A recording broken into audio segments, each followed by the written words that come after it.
जिले से, ब्लॉक से, पालवी धरती से देश के मालिक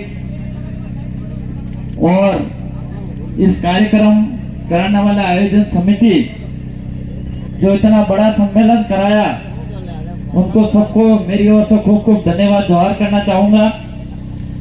मेरे से पहले काफी सारे वक्ताओं ने बात रखी और कुछ बातें मैं भी रखूंगा। आज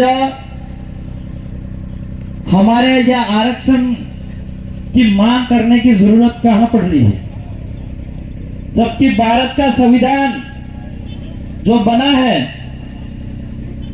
उसमें 12 अनुसूचियां है और 12 अनुसूचियों में 5वीं और 6वीं अनुसूची सिर्फ आदिवासी की बात करती है।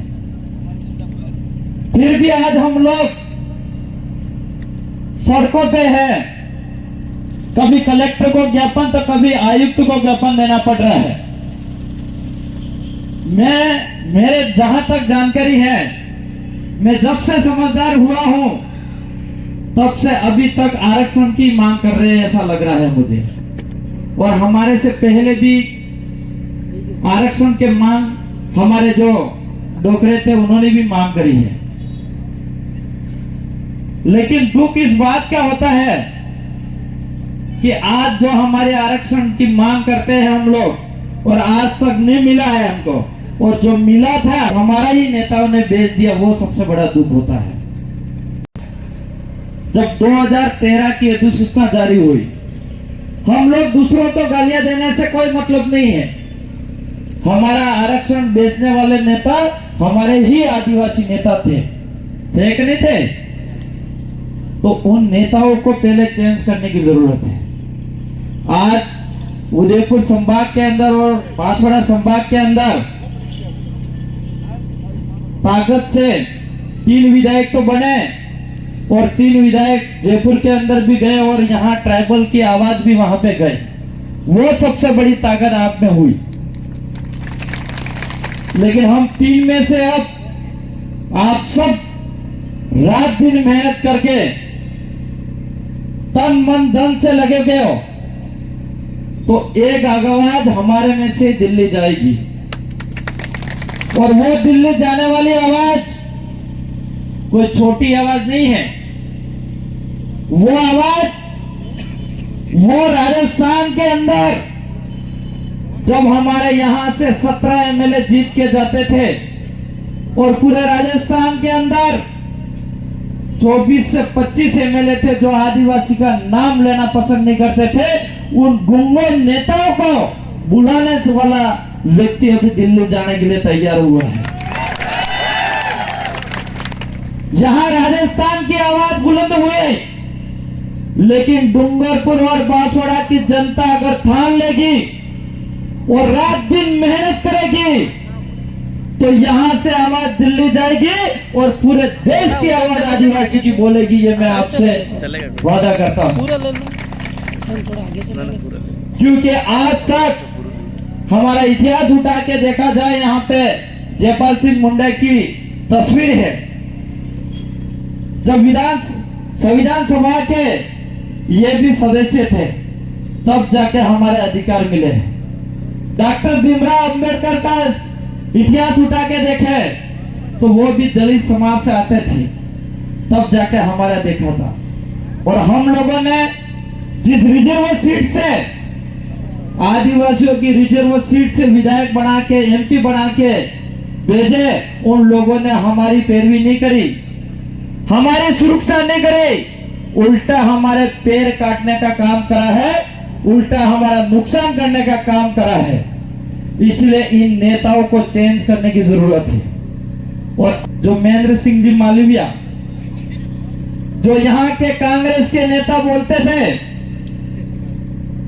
कि हमारा बहुत बड़ा शेर है महेंद्र सिंह मालविया, और जब महेंद्र सिंह मालविया के सामने बीजेपी ने इसने जो घोटाले करे थे, बीजेपी ने ईडी की जांच कराई और जेल डालने की बात करी, तो वो खुद ही बीजेपी के अंदर शामिल हो गया। वो कांग्रेस के शेर है। और कुछ शेर थे छोटे मोटे, वो सब कांग्रेस के अंदर शामिल हो गए। इसलिए मैं कहना चाह रहा हूं, यहाँ पे कांग्रेस तो मुक्त हो चुकी है, लेकिन आप सभी भाई ये मत देखना कि कांग्रेस बीजेपी को हराने के लिए कांग्रेस को वोट देना, ये मत करना, क्योंकि कांग्रेस पहले से दिख चुकी है।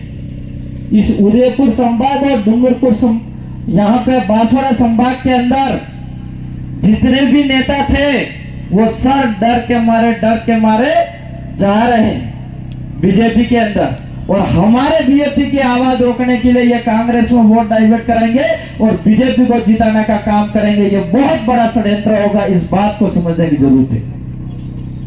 हम लोगों को समझना होगा, ये बीजेपी वाले लोग कांग्रेस को तोड़ रहे हैं और कांग्रेस के लोग बीजेपी का विरोध नहीं कर रहे हैं, यहाँ पे बीएपी का विरोध कर रहे हैं, भारत आदिवासी पार्टी का विरोध कर रहे हैं। इसलिए आप उनके नजरिए से अपन को स्पष्ट दिखता है कि ये लोग कांग्रेस वाले भी बीजेपी को जिताना चाह रहे हैं यहाँ पे उदयपुर संभाग और बांसवाड़ा संभाग के अंदर। इसलिए हमारा आदिवासी भाइयों को हम लोगों को समझाना होगा कि एक एक वोट हमारे लिए कीमती है, और हमारे भारत आदिवासी पार्टी को, एसटी एससी ओबीसी भाइयों को हम लोगों को समझाना होगा और एक तरफा वोट देके हमारे भाई राजकुमार जी को जिताना होगा।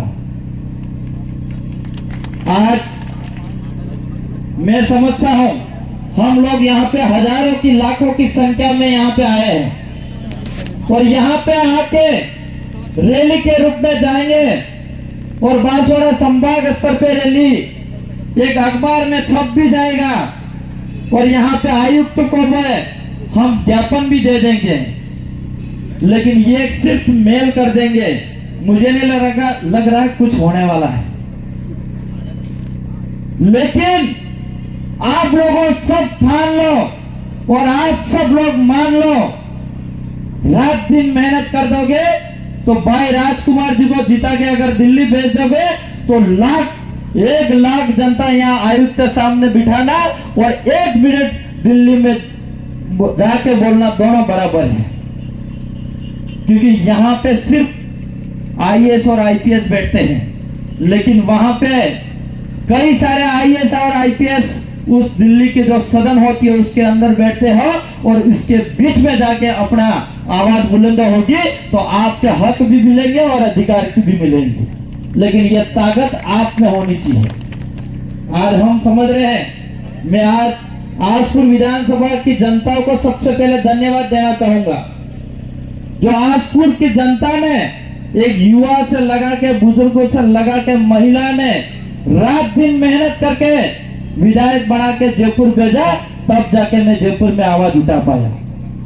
और आवाज उठाई, कई आवाज ऐसी उठाई मैंने जो शिक्षा के लिए और पानी के लिए बढ़ाए, तो सरकार एक्टिव भी हुई और सर्वे भी हुए और प्रस्ताव बना के भेजे तो करोड़ों रुपए का विकास भी होगा। ये आजपुर विधानसभा की जनता की ताकत बताता हूं मैं, तो वही ताकत आपको यहाँ पे बतानी होगी, तब जाके हमारे ये आरक्षण की बात कर रहे हैं, जो जल जंगल जमीन के अधिकार की बात करते हैं, तब जाके वो अधिकार हम लोगों को मिलेंगे। साथियों, यहाँ पे बहुत सारे वक्ता आए, बहुत अच्छी बातें करके गए, आपको पास उनका जो अनुभव था आपको दिया, लेकिन ये वक्ता भी और आप भी हम लोगों ने आज सुन लिया, और हमने अगर हमारे थाना नहीं और काम नहीं करा और यहाँ पे जीत हासिल नहीं करा, तो यहाँ पे इस पंडाल में बैठना और यहाँ पे आरक्षण करना ये व्यर्थ हो जाएगा, ये मेरा मानना है। हम लोगों को सबको ठानना पड़ेगा।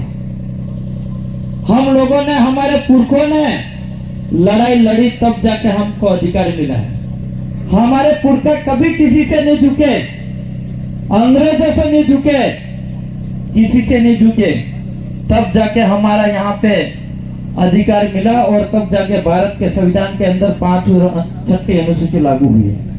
इसलिए आप सब साथियों के बार बार चिट्ठी भी आ रही है, तो मेरे एक ही बात कहना चाहूंगा कि अब की बार जयपुर तो राजकुमार जी की आवाज पहुंच गई है, लेकिन अब की बार दिल्ली आवाज पहुंचा देना। आप सबके आने वाली पीढ़ी सुरक्षित में रहेगा। हमारा जल जंगल जमीन का अधिकार दिल्ली में आवाज उठेगी, हर बात की आवाज वहां उठ सकती है। मेरी बात को यहीं रखूंगा। मेरी बात को सुना इसके लिए खूब खूब धन्यवाद। सबको जोहार।